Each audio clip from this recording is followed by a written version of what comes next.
Good morning, ladies and gentlemen. Thank you for joining us today. My name is Joanne Nabusoba from Pani Technogirls, Professional Development Director. I'm happy that you guys have made time to join us for another cybersecurity session. Today, as you well know, we have our amazing Joab Kose. Joab Kose is a cybersecurity expert, and he's going to take us through some aspects of cybersecurity. So today, be prepared to learn about pathways into cybersecurity, some beginner level projects that you can work on, and how you as an individual, or maybe whether it is in your workspace or, okay, can you guys hear me? Yes, I can hear you. Yes. Oh, Yes. thank you, guys. Thank you, guys. Okay, maybe there is an audio problem somewhere. Joab.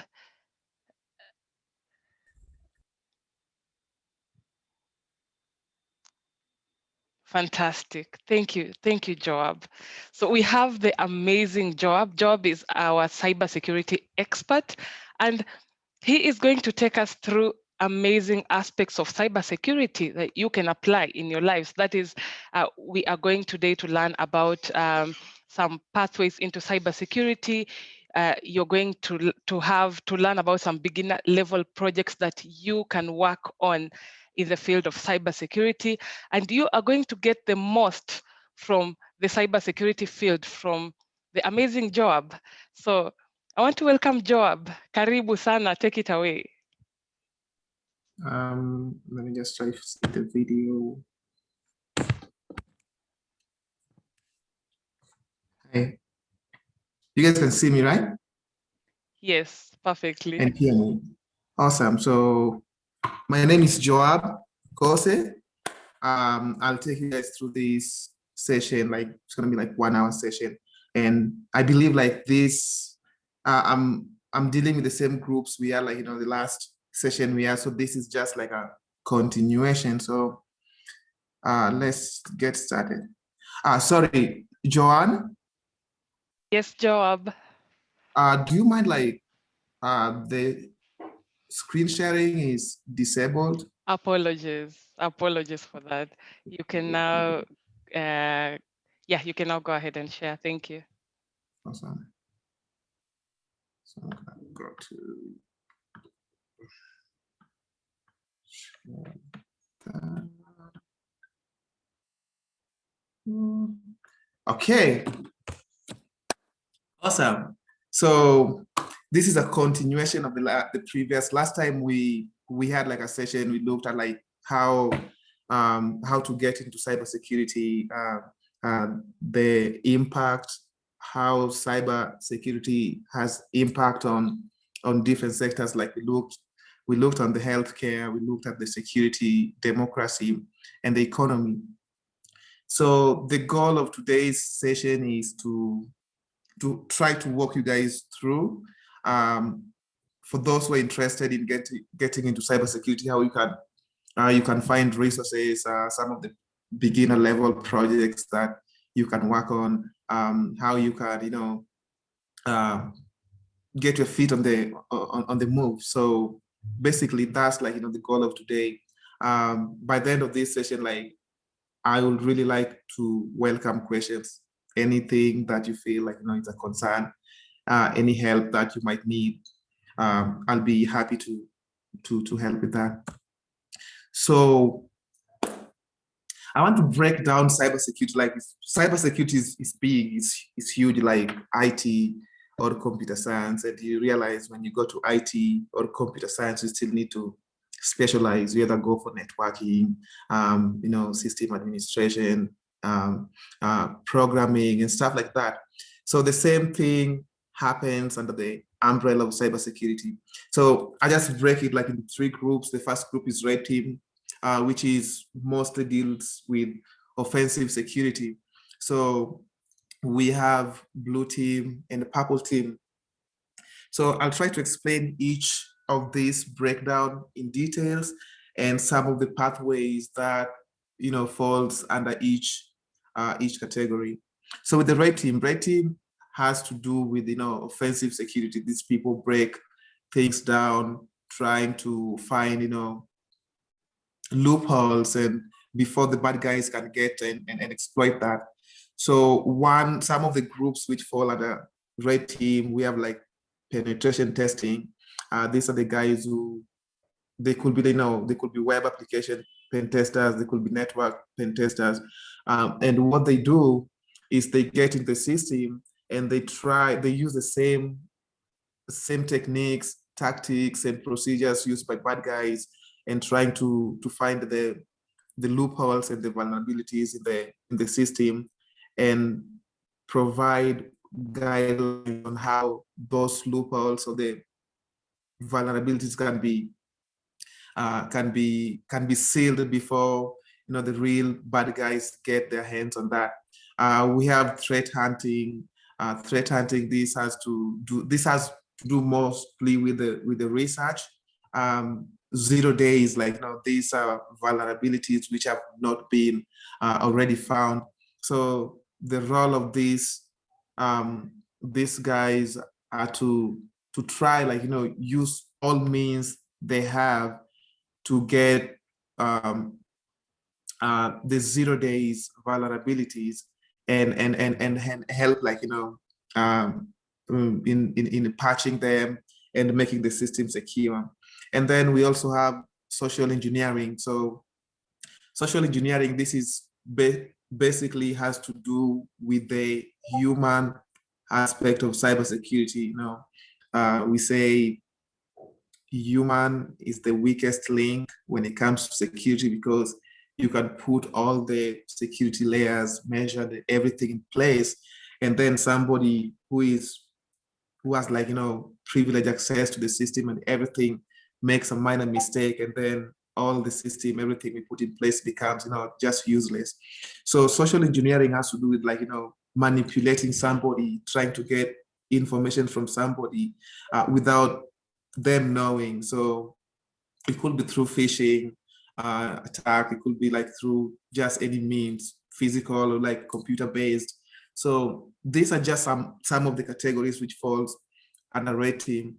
So these people, they act just like real hackers, but they have what makes them, what distinguish them from real hackers. They have the permit and authorization to do exactly what they do. And after they find all the loopholes, they give suggestions and on how those loopholes should be, sealed. And then we have blue team. Blue team, this is like defensive security. These are the people who try to fight the bad guys. They put all the security measures in place. They monitor all the traffic, the logs. They're trying to see anything that is out of normalcy and raise alarms and protect them. So just some of the career pathways under blue team. We have application security. So this could be web security, people trying to make web applications as secure as they can, from SQL injection, from cross-site injection, and all the vulnerabilities which can be exploited on the web application. So I know most of the people in this group, based on the previous session we had, most people are into software engineering and programming. So I think application security will be a thing, an easier pathway to get you started. But I'm not saying that you just strict yourself on that. That's just my opinion. And then we have cloud security. So right now, people, systems, assets, organizations are migrating from the traditional computing to cloud, and the cloud security, these are platforms which are being handled and maintained by third parties. So whatever you get from the cloud provider, you have your own obligation to secure it as you want. So we have guys who are specializing in cloud security architecture, cloud security operation. So that's also like, some, that's one of the biggest, thing coming up right now with the migration to the cloud. And then we have malware and forensics. This basically is after the breach happens, like you want to know what took place, who did what did they access, what was stolen, how did they do that, how can we protect that? And that's where the forensic and malware analysis guys come in. So malware analysis has to do, like, if there was like a malware attack or there's a suspicion of some malicious software, these guys have the capability of, like, analyzing, doing reverse engineering, trying to see, okay, this malware affected these systems and they were able to steal these given files. This malware was communicating with some remote servers somewhere with this IP address. This is the timeline, the timestamp from which this malware got into our system to the time when we detected it. These are the changes that the malware did to the system. So that goes around malware analysis. And forensics also is part, like in forensics, these are guys who are trying to find exactly what happened. They gather the information after the incident. They try to find the bad guys. They trace them. It could be like, memory forensics. It could be like mobile forensics. It could be, there's a lot of forensics going on. And then we have incident response. So incident response, this has to do with when we have a breach, that breach has to be stopped.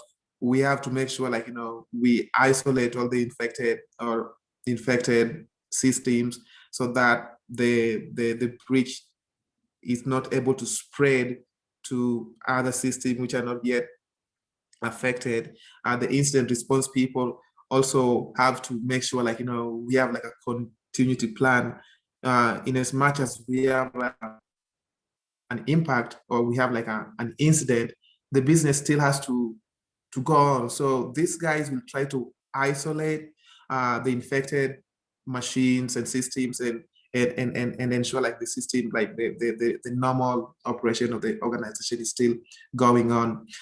They will also try to eliminate all the infected system and gather that information, and then they work with the forensics guys to try to find the bad guy.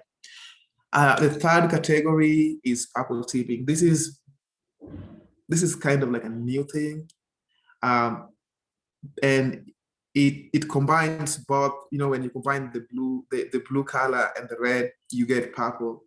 So big enterprises, big organizations like banks, they have like a research team. They combine, they put the guys, the red team people and the blue team people, and the red team people will try to find any loophole in the system, and then they will work with the blue team people, try to protect from that. So this is like a team working, combining both blue team and red team.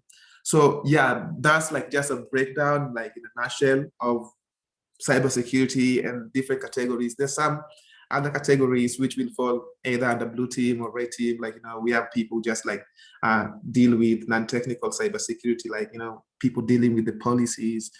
They design and implement and enforce policies in organization. There are those who are doing like, security auditing. They make sure like each and every equipment which is in place is working according to how they were defined and the role they're supposed to do. So there's so many other roles, like, and that falls under either red team or blue team. So next, we want to look at how to get into. So what are the pathways? Like, how do I get from, like, just from a nowhere, from zero? How do I get to cybersecurity? So I broke this one into three, and I'll try to explain them. so that like each and every person has like in a way. So the first option, like if you are able to go to a college, university, you study, you do like a degree in cybersecurity, you come out with a degree. Another option is like, you can go through certifications. You could do different certification based on which area you want. You want to do web application, you could do certification on that. You want to do cloud security, you could get certification on that. You want to do like, ethical hacking, pen testing, you want to do like, see, there's so many certifications you can get from, qualified and accredited bodies. The third option, which most people in security have used, is self-driven. There are a lot of resources, if you know how to find them. So this is self-driven, like, you have, you make your own effort, and, I'm interested in doing web application security. So I'm gonna find like any resource that will help me to do that. And they're like, free resources, free tools. They're like, communities which help people get into that. So yeah, so you can use any of these. So it doesn't matter whether you went to school, whether you have money or not to do certification. You can still be into cybersecurity, and then with time as you go, you look into doing certification. But certifications like this are a big thing. Most of the companies, like, these hiring people, they look into certification. They want to see like, oh, this guy has these skills, they can fit into the role that we have opening.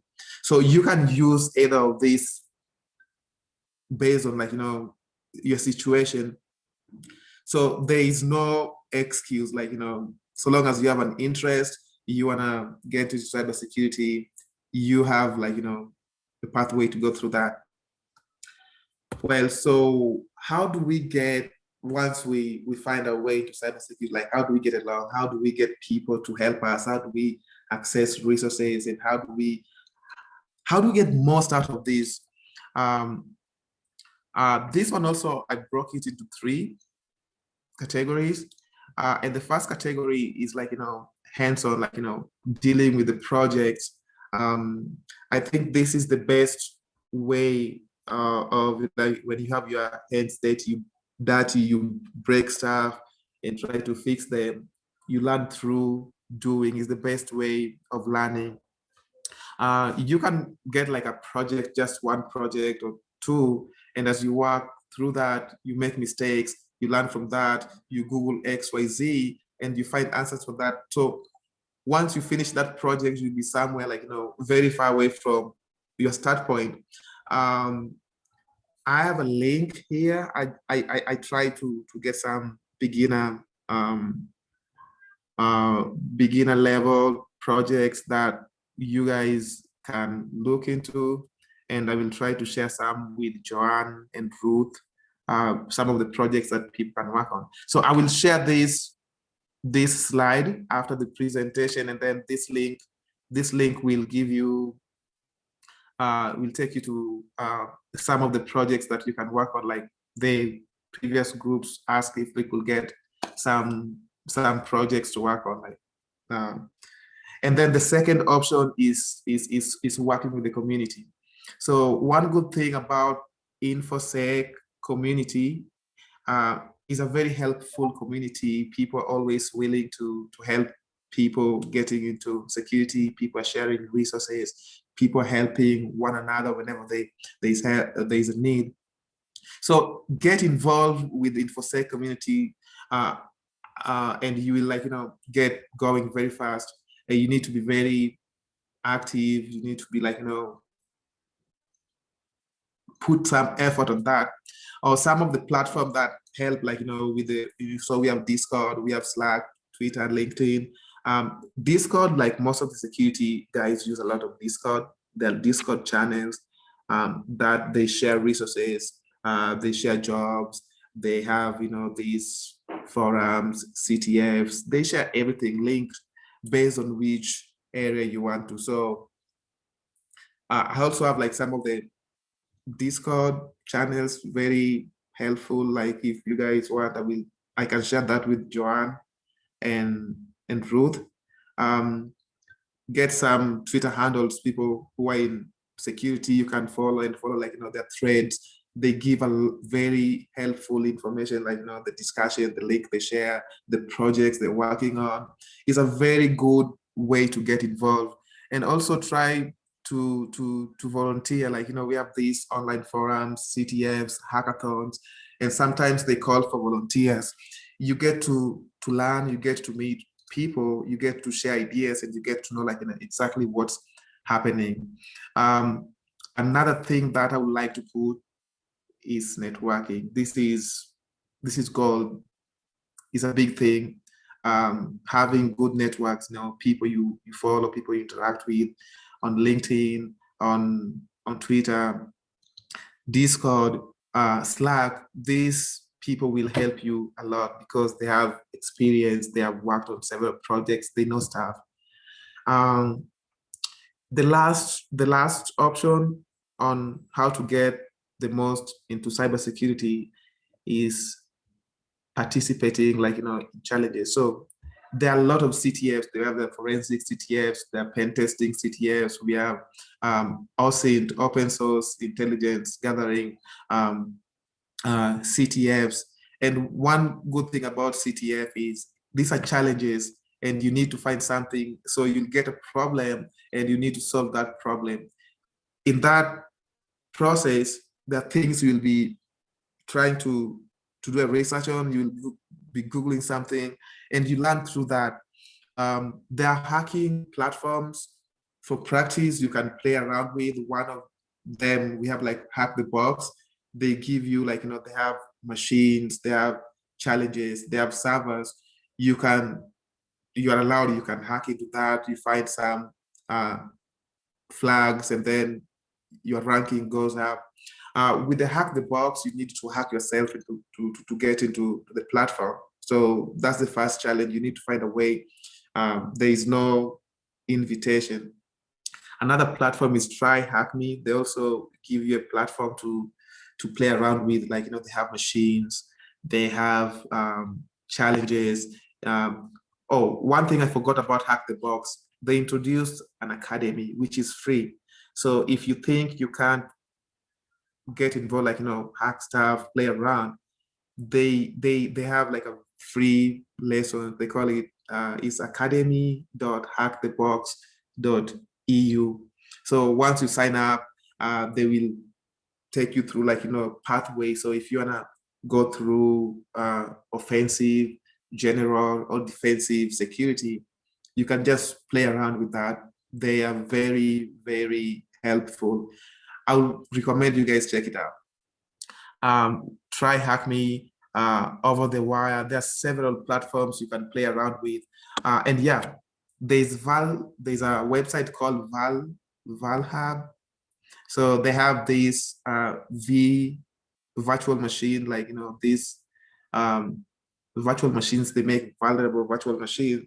So you can just download that virtual machine, put it to either your VirtualBox or VMware, and just play around, try to get into that system, try to do, like, privilege escalation, get all those stuff. So yeah, there's so many resources you can use and try to gain skills, sharpen, like, your skills if you're ready into that.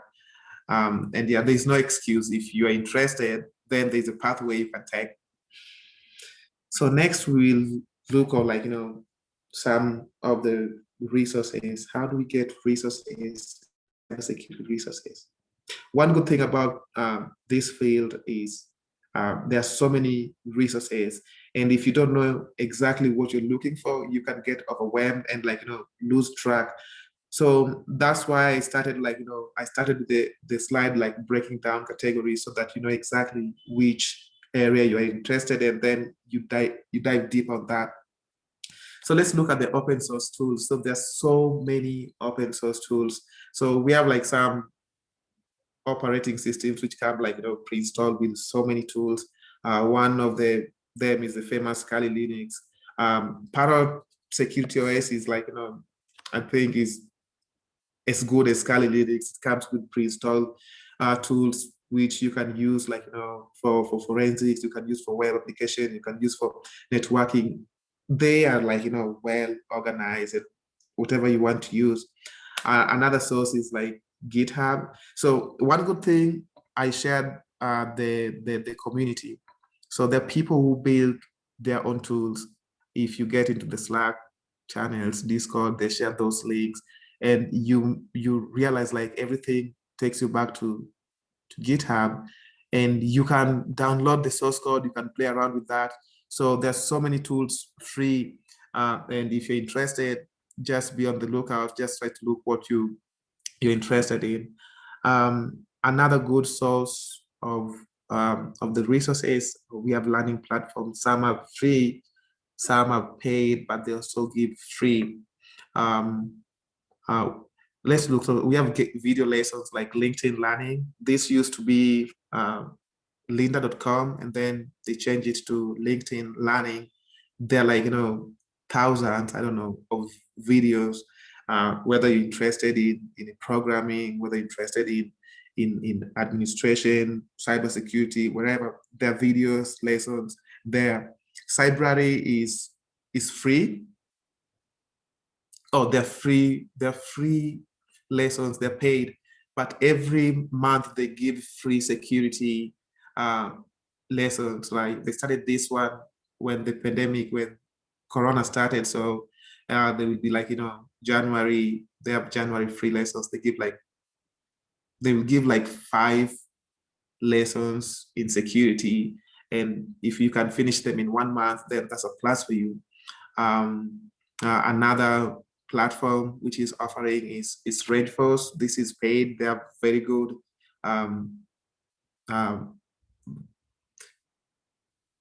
cloud platform with real simulation of real environment.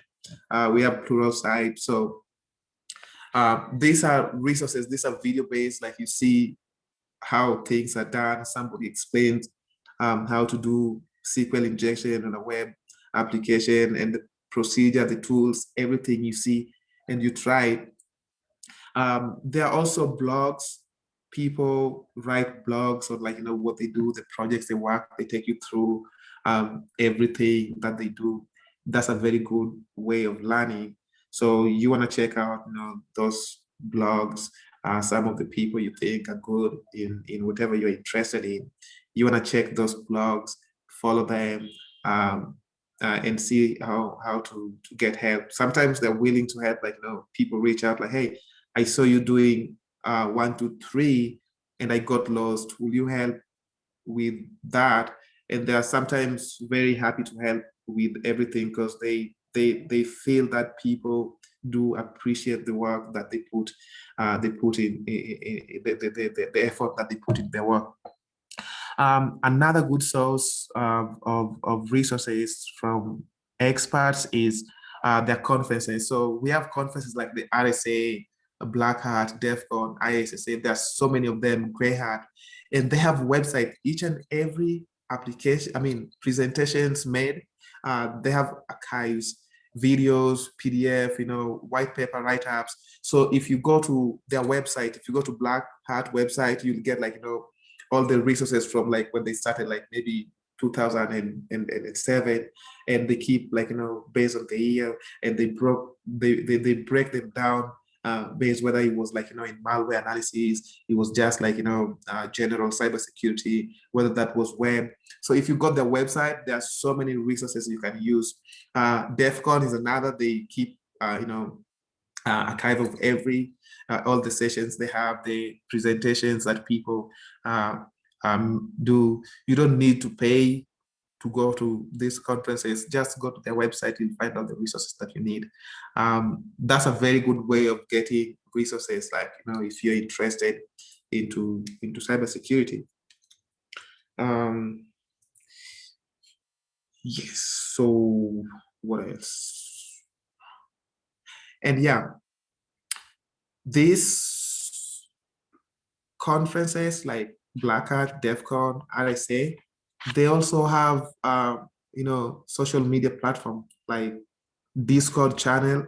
So if you get there, you'll get like, the way they break down the villages. So they have like, the car hacking village, they have like pen testing village, they have the blue team village, and you can go to any channel in their Discord, and you get people sharing, like people discussing. Sometimes they call for volunteers. They're like right now, they take virtual volunteers because most of the things are done remotely.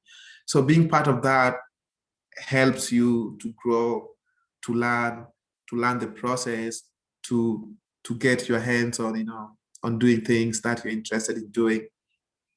Another, just to make it clear, I'm trying as much as I can just to help you, like, identify your interest. And once you identify that, then we see how we can help you, started, like, kick off, and how we can find some resources, videos, books, PDFs, blogs, things which can help you get through, and even, like, assistance if you need when you're stuck. So yeah, that's the goal of this session. And even with your projects, if you're interested in doing any projects from the link, I will try to open that link. Let me just see if it will, and then I will have to share it.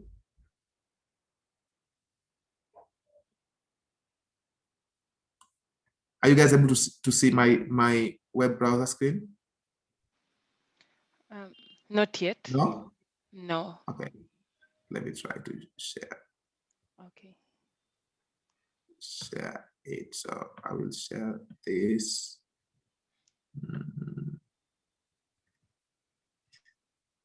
Now? Yes. Yes. So I tried to look for some, this mostly, like, some beginner level projects you can work on. There are plenty of them here. We have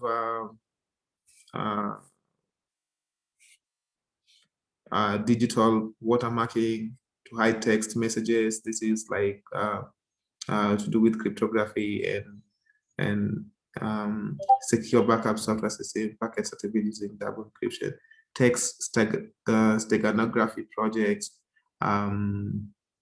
a secure e-learning, SQL injection prevention using PHP system. As you can see, we have like cloud-based student information chatbot project, fingerprint authenticated secure and whatnot. So yeah, so if you see anything, I will try to get some more resources, like, projects, and I will share that with Ruth and Joanne. And yeah, if you're interested in any of these, if you click any of these, they give you just like an overview, and then you can do like your research and try to implement that. Save folder app. This is interesting. Online transaction fraud detection. A graphical password authentication system using intuitive approach. Yeah, so these are just some of the, I thought, can get somebody started. And yeah, so I'll just go back to our slide.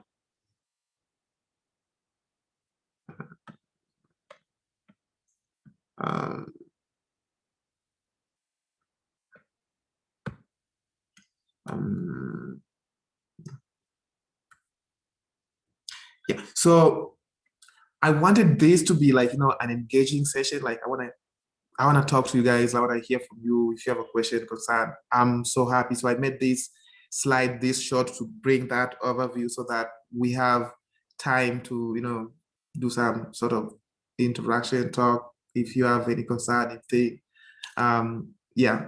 So I put that one under the questions. You guys are open to engage.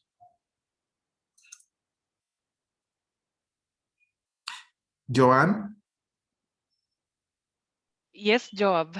Wow. That's So Oh, I would thank you. like to, if somebody like either online or people, we have 19 participants here. If anybody has like a question, something in the presentation, out of the presentation, something that they feel they need, like, no, I would be so happy to help if I can. Wow. Absolutely. In the comments, there is just one request that we share the link. Oh, I share the link in the chat. Okay, I'll do that straight up.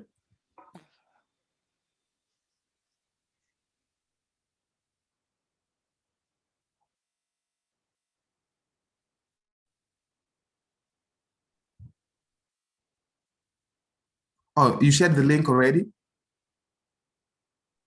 Yes, I did. Oh, nice.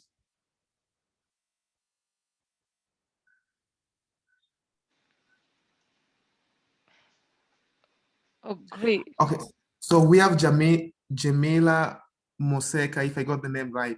Sorry if I pronounced wrong. So the question is about red and blue team. Is it required to have knowledge of programming language? So you don't necessarily need to have knowledge of programming to be like, like a programming guru. In the process, you can learn to program, like, you can do scripting, Python, Bash. You can learn some C programming, but you don't need to be like a programmer to know how to program to get into cybersecurity. There are people who have never even tried to program and they do their job. They're good with, So it's not like a necessity. You don't need, but it's a plus if you can, write some code, you can like, get like a program, you reverse engineering, you reverse engineer it, and you go through like, the binary code, and if you have like, you understand the syntax, you know exactly what it does. So you need to have like a basic in programming, but it's not like a must. Jamila, I don't know if that answers your question. We have a question from Khadija. I would like to know more about incident response projects. Awesome. I will try to get some projects on incident response and share. But I want to say that these projects on incident response. So incident response basically involve like, is a reactive security posture. You react to an incident which has already taken place. So I'm imagining that the projects that you will get are maybe things to not to build something, but to work on something or work with some resources so that you get the skill, you get your hands on that. I don't think, unless if you're building like a new tool to help with incident response, I'll look into that and see if I can share some resources with the team. We have Margaret asking, is forensics a field that civilians can find employment in, or is it restricted to government security agencies? No, it's not restricted to government security agencies. So digital forensics civilians do. We have, like, if you're working for organization, incident takes place, and then if you're in incident like a forensic, they will need you to find what happened. So forensics is like, it's like a backtrack. You start from the end, going back, trying to find what exactly happened. So it's not just for the law enforcement, like the police and stuff like that. Sometimes the police, they don't have like, expertise, and they seek civilians to do, like contractors to do their jobs. Yeah. Or you can get employed in a forensics company that is contracted by the government, or you can start your own company. I mean, you don't need to be a police officer or in the law enforcement or the government to be a forensics. It's cybersecurity, so it's not like the physical security, like whether the police, you're like in the military. It's cybersecurity, like civilians do that, they do awesome jobs. We have Wanjiku Kamau. What are some of the beginner roles one can apply for in cybersecurity? Okay, so beginner. So we have, so if you want to start, like I will recommend if you can get like an internship with a security firm in the field you're interested in. It gives you room to learn and break things, because you go with that notion that, hey, this is still a student, he's learning, and they're supposed to help you learn. Beginner roles, we have like pen testers, like entry levels. We have SOC. SOC is the Security Operations Center. So we have beginner levels, like you entry level. I mean, they could be like studying the logs, like you look at the logs, you see what happened, like credentials, who accessed what time, what happened, anything out of normal, you need to do that. You can try to collect logs from different end devices, intermediary devices, and put them into a SIM tool and do visualization of things. So there's so many entry level jobs you can do as a cybersecurity. You can do like pen testing as well. Yeah. Mukta Salim. I'm sorry if I didn't get the first name. Salim. So what's your advice on cybersecurity in regards to AI? Good question. So AI is a trend right now. AI, this is trying to make smart smart devices, like which reason and make decisions without the intervention of human being. They're trained based on data given. So cybersecurity is already there's implementation of AI in cybersecurity, but especially with these monitoring tools, SIM tools, they are trained with the data, which comes in and go out. We have malware analysis tools which detect anything which is benign, malicious, and we say oh, this is not what we are trained to. So they will detect and say, this is a malware, this is not supposed to go through. That's a very good thing, because it makes work easy. But on the flip side, the AI is trained, they're given data and they're supposed to work on that. And cybersecurity is something that evolves every day. What is secure today, tomorrow might not be secure, because the people who don't sleep, they're trying to find every loophole. And there are systems AI-based systems which have been breached. Example, during the riot in Hong Kong in China, they have this security, they have the security cameras everywhere, with the image, facial recognition based on AI.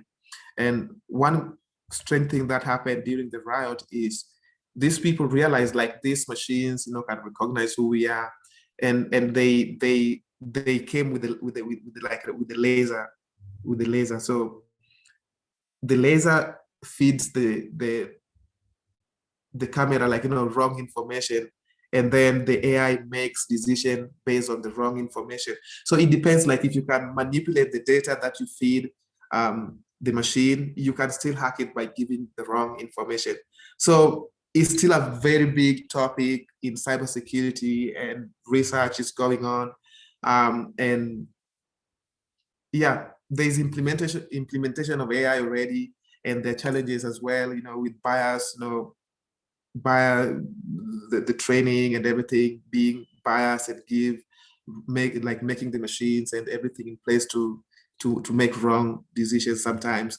So that's my take. Like right now it's still 50-50. It's not like 100% reliable into cybersecurity. I don't know if that answered your question, Salim.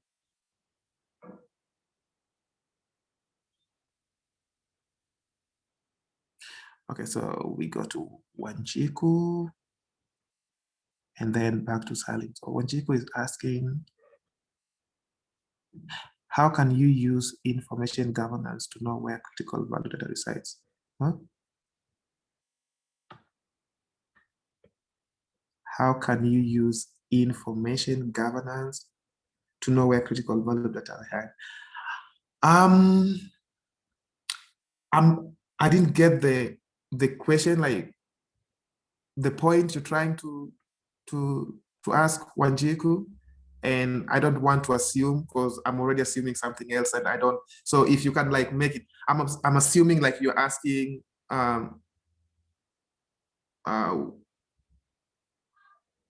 what is your wait, how can you use information to govern?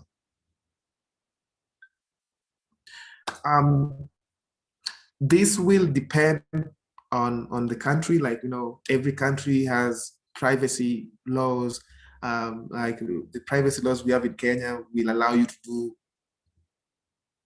play around with, like, I can use someone's personal data without, I know, much consequences. That is different if I go to the UK, where they have, like, you know, these GDPR laws, which, you know, protect the privacy of their users. If you go to the UAE, they have different policies. If you go to the US, they have different policies when it comes to data.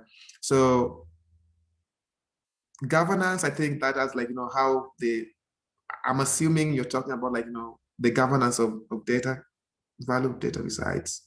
I don't get that, but I'm assuming you're asking about, like, you know, the privacy and stuff when it comes to data. One thing that happened after the Cambridge Analytica saga back in 2016, 2017, many countries realized, like, you know, most of their citizens' data being misused. So they come up like very strict rules and laws which protect how data can be handled. And that's sometimes why you get, like, in different countries, these social media platforms, they have different these terms, like, you know, their policies and terms and conditions that they have, how they deal with the data. So the way Facebook deals with your data in Kenya is different. The way they deal with data in the UK or in the US is different based on the laws that they have. I'm assuming that is what you ask Wanjiku. And then also another question from Wanjiku is, what are the basic overall skills employers look for when hiring beginners in cybersecurity? That depends. With the security hiring, the HR is, like, most of the times HR is just, you know, told, hey, we need somebody with these skills. We need them. And then when you go for the interview, the security guys are the ones who will do the interview because they know they're the ones who know what they want. There are those guys who want to build people. They know, like, this is a beginner level. You just need to show them, like, hey, I'm willing to learn. I will go an extra mile. I know this and this, and I'm ready. Like, you know, I'm like a live learner. They like people who are ready to learn, because in security, like, it's a learning every day. So if they get somebody who's open-minded, ready to absorb information, learn from that, it's good to go. But again, it depends, like, who is hiring, and sometimes they look like for skilled people. Sometimes they just need people who have, like, you know, basic knowledge. Like, no, I understand the TCP IP handshake. What happens if you give me packet capture? I can use Wireshark to analyze and you know, tell you what was happening with this traffic. They will be good with you because they know once you have that, you can learn more in the process. So I'll say that depends on the person hiring and what they're looking for. And one thing is, like, the HR, most of the times, they have no idea what is going on. They're just told like, hey, we need to beginner level security, do the recruitment.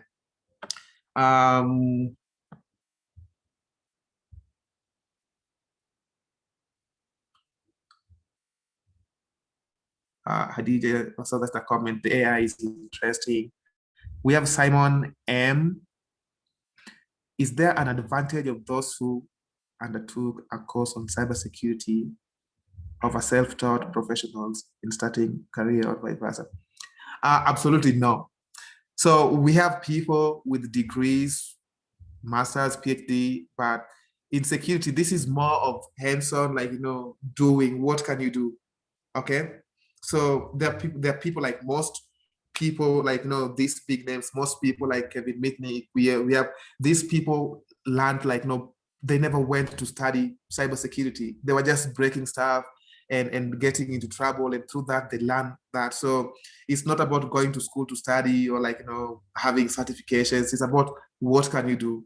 So if you are self-taught and you have like skills, you can do stuff, you can break stuff, you can fix stuff, then when it comes, like, when we start looking at the skill level, you might be better than somebody with a degree. So having, like, going to school, having a degree or a course in cybersecurity is not like a measure for you. So that one should not be a thing. It should not be an obstacle on your way. Margaret is asking, you mentioned a car hacking village in some conferences. Given the rise in IoT, what are some of the skills required to undertake a hardware security? I know, I have a friend called Alicia. She's doing a research in car hacking. So, like right now we're having like these autonomous vehicles, self-driven electric cars, Tesla, Ford, BMW, Benz. They're introducing all these self-driven cars, and they, like, these cars, like, they have a lot of sensors, IoT devices in them. They communicate. When you're driving a Tesla, you have, like, your map connected, like you have all these sensors around you. You can even sleep. You can have self-parking.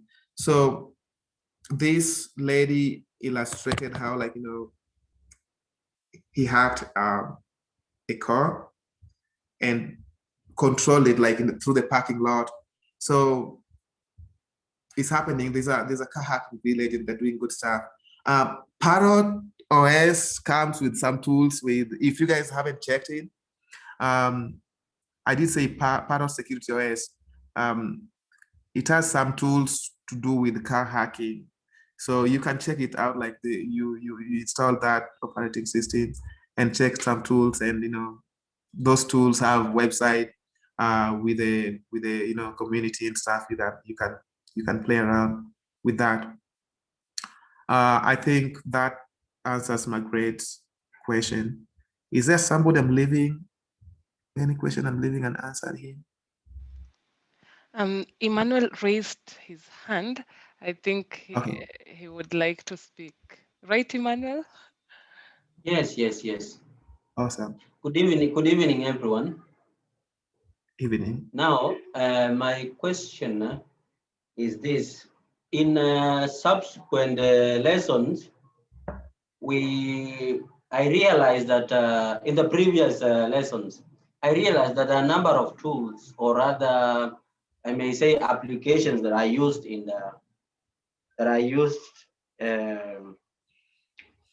like in Python and the other lessons we learned. There are a number of tools or other applications. Now, in this particular subject, cyber security, what are some of the tools that I used? Maybe just a recap, maybe it was discussed, but I didn't hear. What are the tools, and how can we apply, or areas where cybersecurity is applied? I just want to understand that. Thank you. So just make sure like I got it right. So you're asking some of the tools in cybersecurity? Yes. Okay, so you did see like when I started the slides, I tried to break it down into different categories. So you can't just like say which tool. So tools are just like, tools is, you need to know exactly what you want to do. You need to know the process. This is what I'm doing. Yes. And the tool is just like, like a vehicle to take you there. So if I want to do, let's say I want to do pen testing. So I will say, what do I want to do in pen testing? I want to attack maybe FTP protocol. So once I know that, then I can know which tool to use. You need to know exactly what you want to do before. Don't rely on the tools. Know what you want and then look for the tool that can help you achieve that. So I don't know if you ask me like tools used in cybersecurity, I'll give you like thousands of tools, which will not even help you. Because actually, what you have just said, it has given me the insight of how, or I think from there, I can be able to look or to research more as far as tools are concerned. I just want now to understand the areas where we can apply the cybersecurity skills and knowledge, like in institutions, which areas, which sections can we apply? Cybersecurity is applicable like everywhere in web application development. Like, we have this, what we call secure development. Like, you develop with a secure design. So you follow all the security measures, protocols, and postures in the design so that you make sure like your web application is not prone to cross-site attack, SQL injection. So you can apply it like, in mobile security, Android. You can apply that in wireless networks, like, the Wi-Fi you connect to. You can apply it in M-Pesa, Safaricom. They have like, big teams of security guys just to make sure like your transaction in M-Pesa, whenever you send your text, whenever you access internet through that, you are secure. So it's applicable. Is anything digitized online requires cybersecurity one way or another. So there's so many applications of cybersecurity in cars, in even microwaves, smart lights, these smart devices, smart houses. It's applicable in many places. Wow. Thank you. You good. Do we have any other questions, Joanne? At the moment, no. Not even on the Facebook chat. I think you've exhausted everything. Oh, we are on Facebook? Yes, we are live on Facebook as well. Yeah. Wow. Yeah. So yeah, so this was to the presentation, the whole idea behind this presentation. I'm trying to could you speak a bit more about reverse engineering? Oh, that's my breakfast every day. Okay, I'll do that. So reverse engineering is backtracking like a software or a program. You think this program is malicious, and like when you write a program in C, you compile it, or so nobody sees the code. It's just like that compile.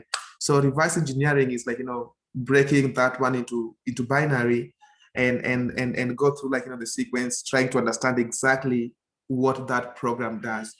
Because when you buy, let's say we are using the Zoom application right now, right?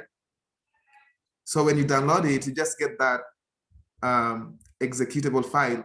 You can't see the source code because it's compiled in a way. So if you want to break it down, we will do reverse engineering and see the source code, and from that we can say like, okay, so this is what is happening. These are the methods they're using. These are the functions. It's calling this function from this and repeats this. And we can see if they have maybe some malicious code which opens the backdoor whenever we connected, and then somebody or like over the network it communicates. So that's reverse engineering. Reverse engineering is applied mostly like, in malware analysis. There are those people who like, steal software and they want to make like a duplicate of the same software. So they will get like a compiled, the reverse engineering, they understand like the sequence and everything, and then they make their own, which is piracy in a way.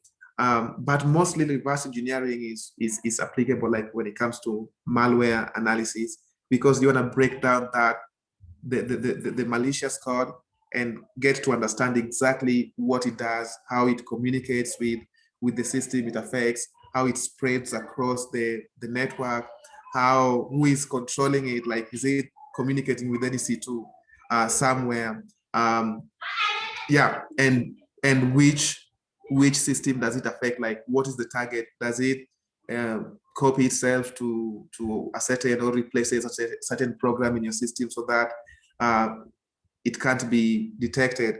So basically that's like, what reverse engineering is all about, if that helps, Margaret.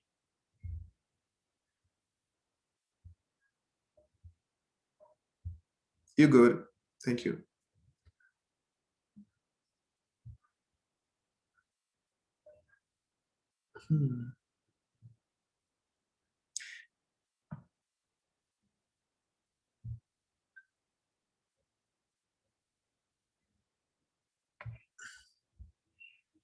Is there security in regard to reverse engineering?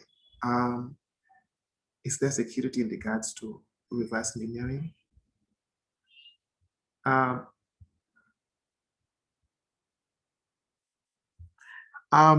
Hadija, do you mind paraphrasing the question so that not everyone will access? Oh, is there security in regard to reverse engineering so that not everyone could access? You mean access the source code? Or when you do reverse engineering, you won't get the exact source code. So the way computers work, so we have like, very low level, like, the machine level, the byte codes, and then we have like the high level code, like, the human, like we write codes in language we understand, and then it goes all the way to machine, like where just binaries, ones and zeros. So when we do reverse engineering, we only get like the instructions, like, when the processor takes instructions to do this and this and call, those are the instructions we get when we do reverse engineering. So we won't get like the exact code written and the commands they put on the code. No, we will just get like an idea, like this is exactly the sequence, the processes that that program calls, the system calls, that it based on that, we understand exactly what the program is doing. Is there a way that we can prevent somebody to access that? No. Any program can be reverse engineered, because decompiling it into machine level language, and you can't hide that. You can't hide the zeros and ones, the binary codes from the machine, unless you hide it from the machine, and then it won't do what you want it to do in the machine. So yeah, you talked about it being piracy. Oh, by piracy, I means like there are those people who, like, they see somebody made this program and they want to make a copycat, like something that does the same thing. So they will reverse engineer it and see, like, the sequence, like how it works, what it does, and then they make their own copy. They don't just use the exact thing. They make their own copy based on, like, they understand how that program works. It's like we are doing exam. I get your your paper. I copy everything and then I paraphrase it, like I change the words, but it's still the same thing in a way. Yeah, which is piracy because you are using someone's resources and efforts and IP without their consent. I don't know if that helps, Hadija.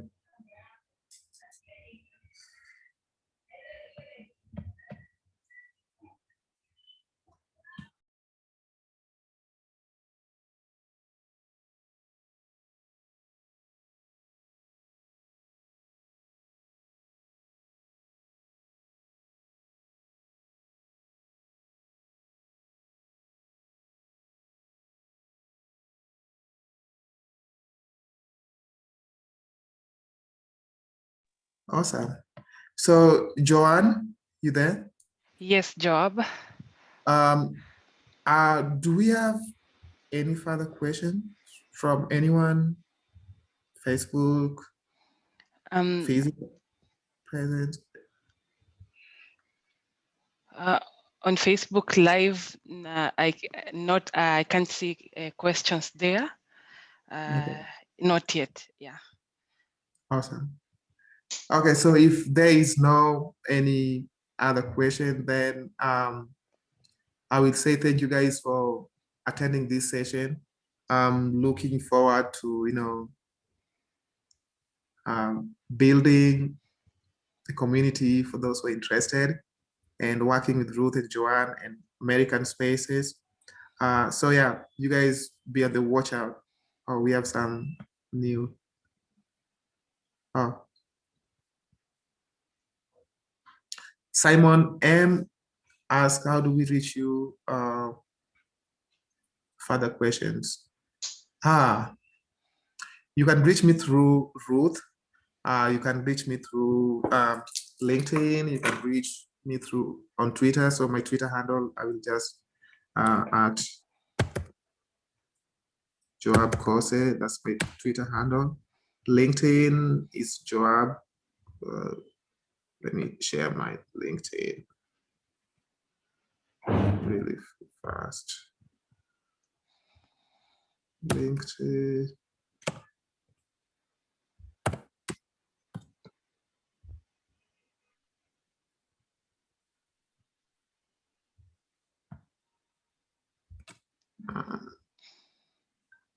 And this is my LinkedIn. So yeah. So if you want to reach me, that's me anytime. So there being no further question, I want to say thank you guys for attending this session. Thank you, Joanne. Thank you, Ruth, and the whole team from American Space and the work you guys are doing. I'm so happy to be part of this, trying to build a community and sharing and building one another. So yeah, thank you guys. Wow. Wow. Wow. That was awesome. That was awesome, Joab. Thank you so much. I just want to reiterate what Joab said. Keep following Twitter handles that will build you. You find that there is a lot of people share there. Follow Joab on Twitter and keep on volunteering to join hackathons. You'll be able to see what is happening. Follow a network of good people, as he said, on Discord, Slack, LinkedIn, Twitter, and follow other experts, because you realize that cybersecurity is everywhere. You have to implement security even in coding, on chatbots. Yeah, so keep on following that. So the link that Joab shared with us, I'm going to upload it to share with you. And then the materials that Joab is going to send to us, we'll share them with you on email and WhatsApp. But thank you so much, guys, for having patience with us.